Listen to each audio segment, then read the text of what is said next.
Hello everyone, my name is Segun Ajayi, speaking for Teptv, and today we want to talk about influential people.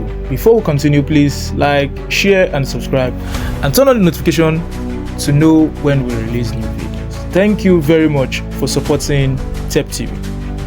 Alright, when we define influential people, we are not just talking about social media influencers or people with the highest views on YouTube, but we are talking about people whose decisions shape our everyday lives. Today, we have taken on two Herculean tasks, which is number one, predict the future, and number two, of course, predicting the future is already near impossible, and number two, sort out people all over the world based on the outcome of number one. The prediction of the future was hard, then ranking over 7 billion people based on influence from top 1 to top 10 is practically tough. Please note that this is our own list and we would encourage you to put your own list in the comment section below.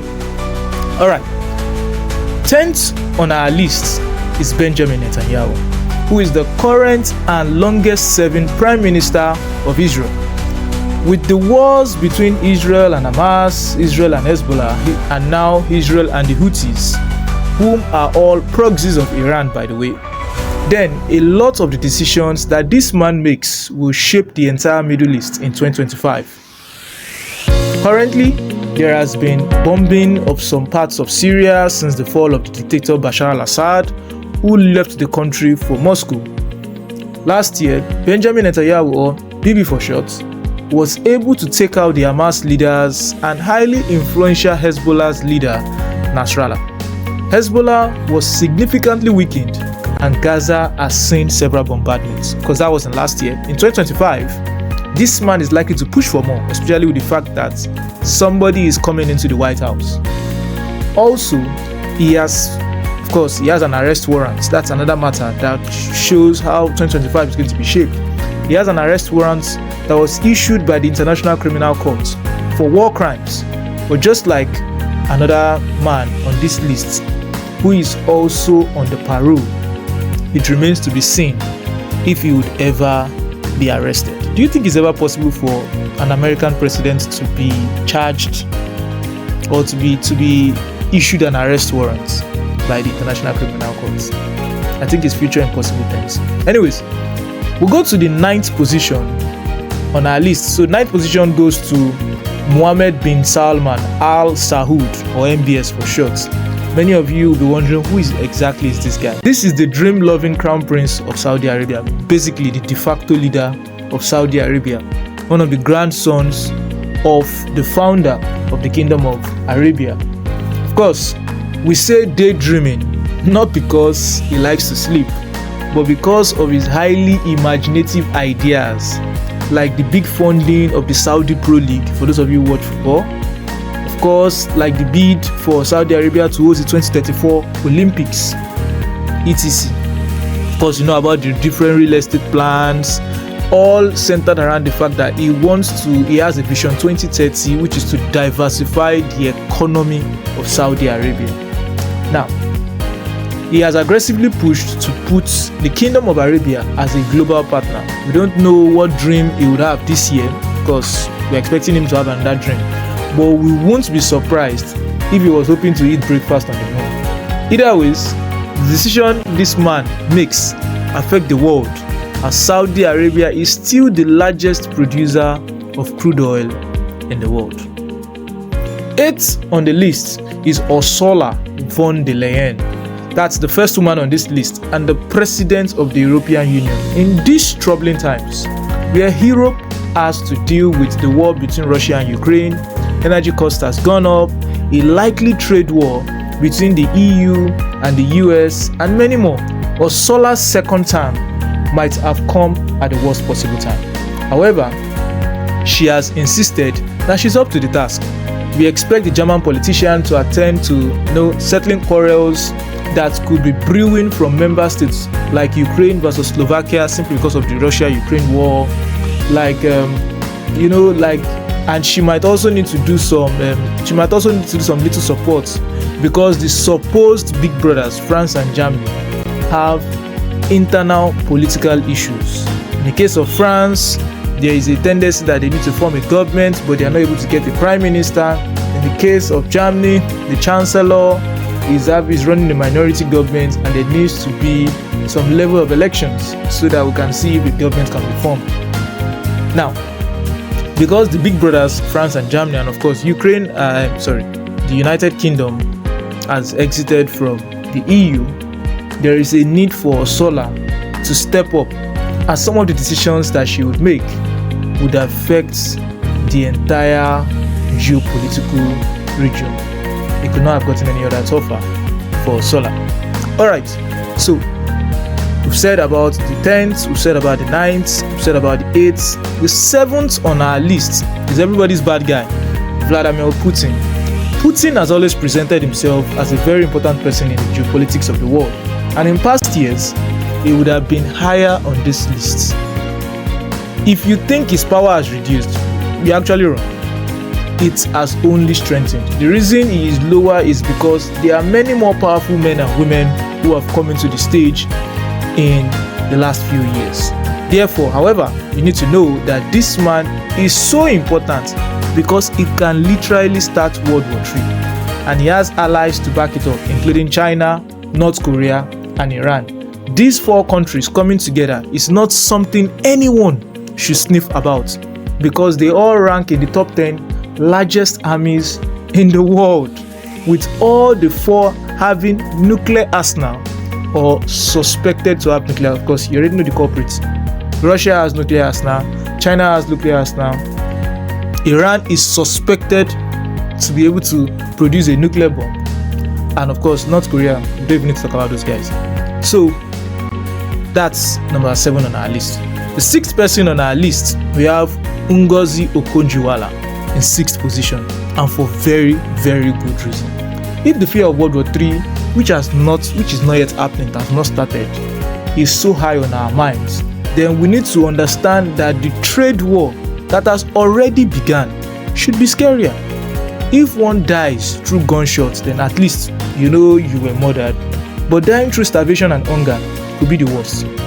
The World Trade Organization's leader, Ngozi Okonjo-Iweala, has to bring in every big player to the round table. China has to come to the round table, US has to come to the round table, India has to come to the round table, the EU, to mention a few, must sheath their swords and probably rethink their super high tariffs, Donald Trump, to be placed on the imports from other countries.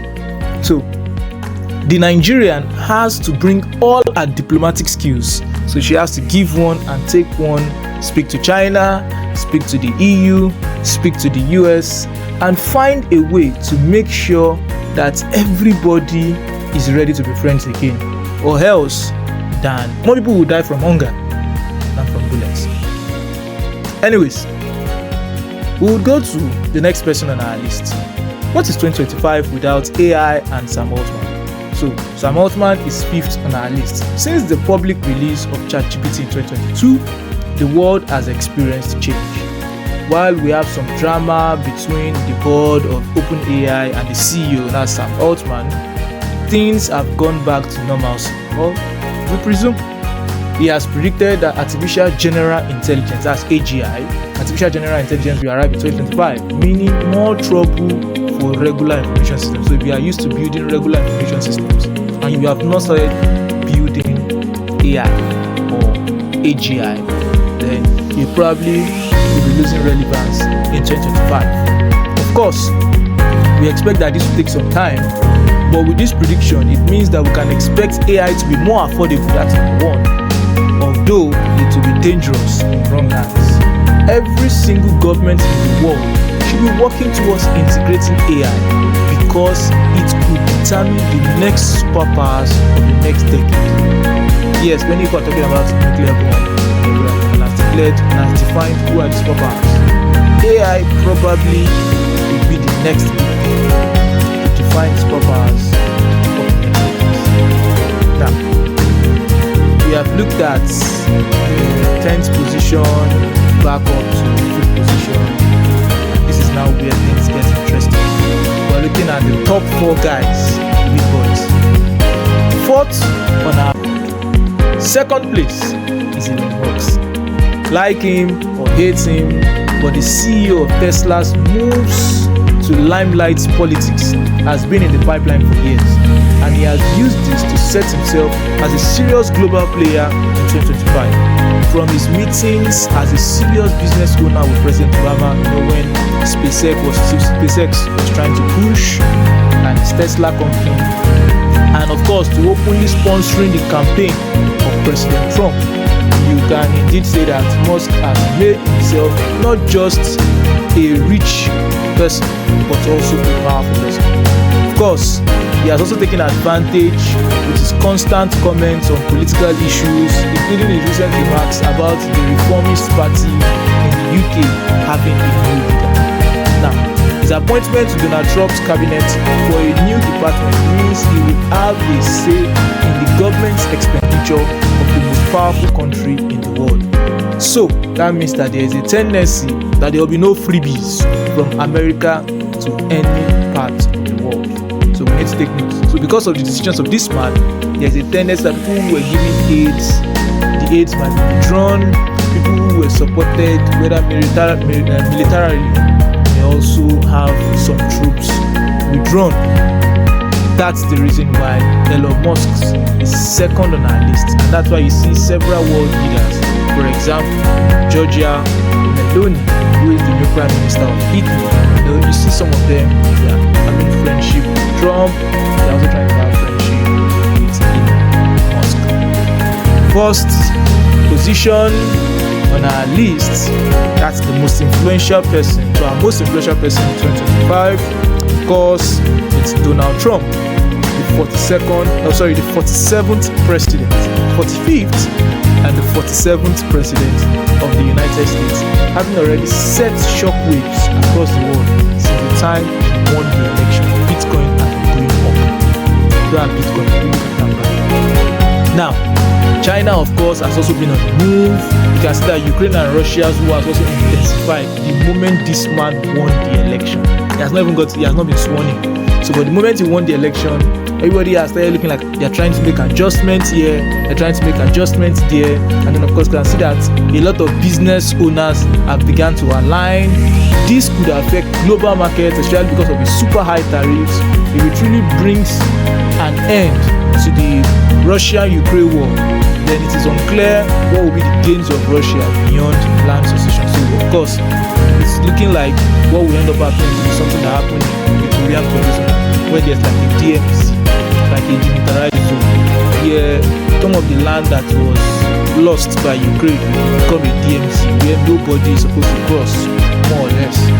And then apart from that, the problem is, apart from the land secession that Russia will get, we don't think Russia will get any more tangible thing, because it's obvious that the EU will not trade with Russia. It's also obvious that if you affect the Russian economy, of course, Putin has his ways, possibly might switch over to China and to some other parts of the world to see a way to balance the books. However, trade is not that simple, so all these things will end up catching up with Russia.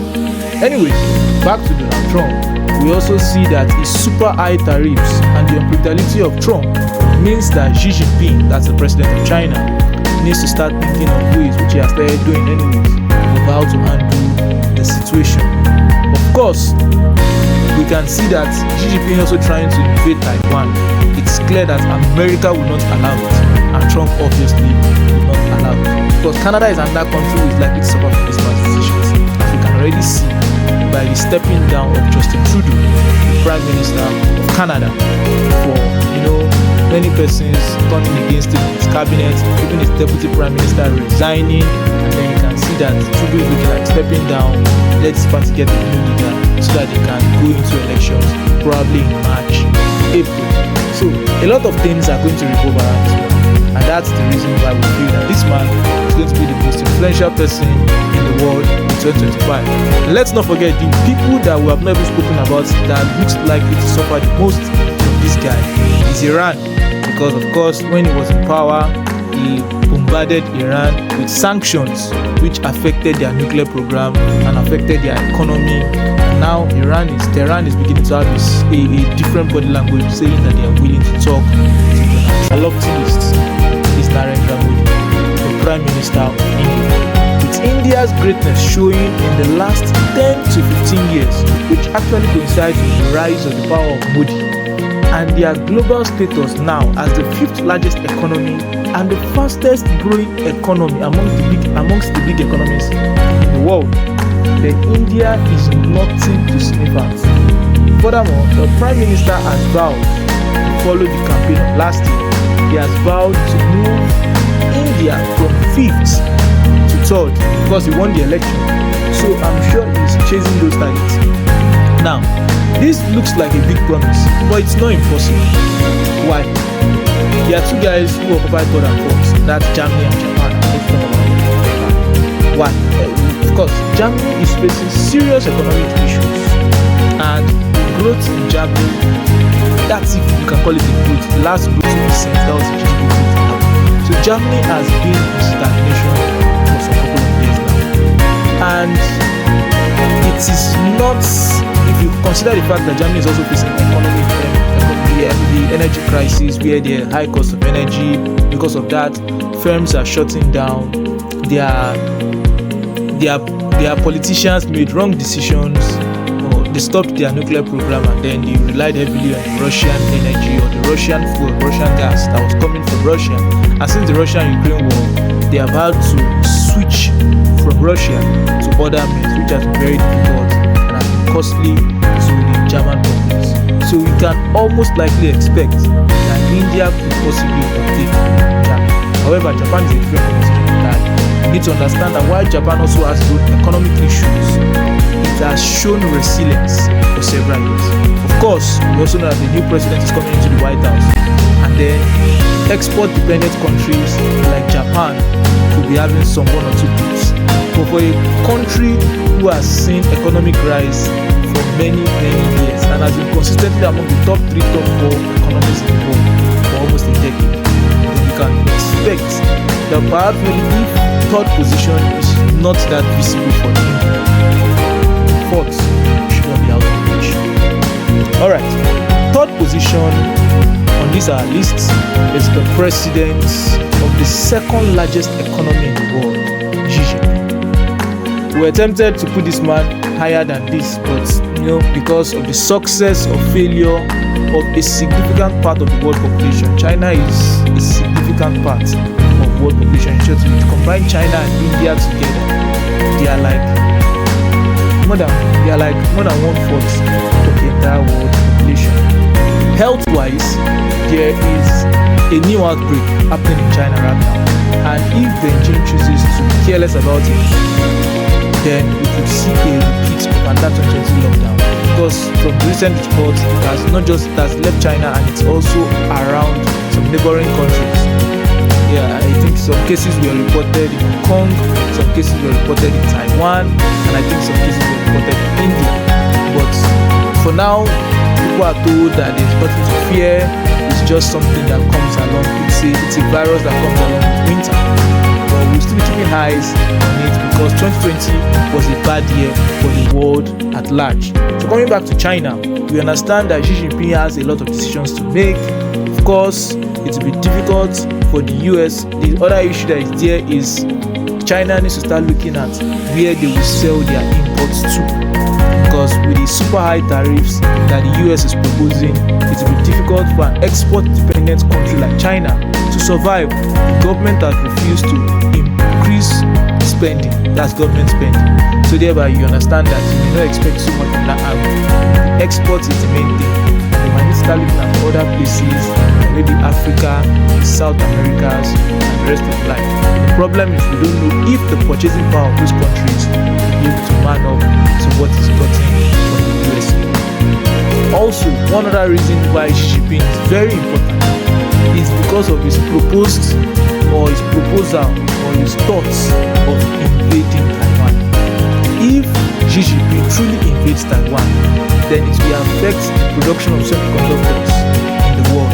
Why? Because Taiwan is one of the countries with the highest production of semiconductors, which is useful for the building of technology, electronics, and so many other things. So Xi Jinping's decisions in 2025 will determine a lot across Trump once he enters power, and I suspect suspect that what's likely going to happen is that Donald Trump will ask them that they should open up all their facilities for foreign investigations, and this could turn around and affect Iran's desire to build or to be a nuclear power or nuclear superpower, because at least the economy will be back. When it now comes to see whether the regime will pick their nuclear superpower ambitions over their people, or their people over the nuclear superpower ambitions. Anyways, 2025 looks to be a very long year. Donald Trump, of course, is looking like going to be the most influential person in 2025, and many of the decisions he's going to make is going to affect a lot of persons. He's likely going to have an House majority. The judiciary looks like to be on his side, and then you also need to factor in that this man has been president before, so he already knows his way around Washington DC.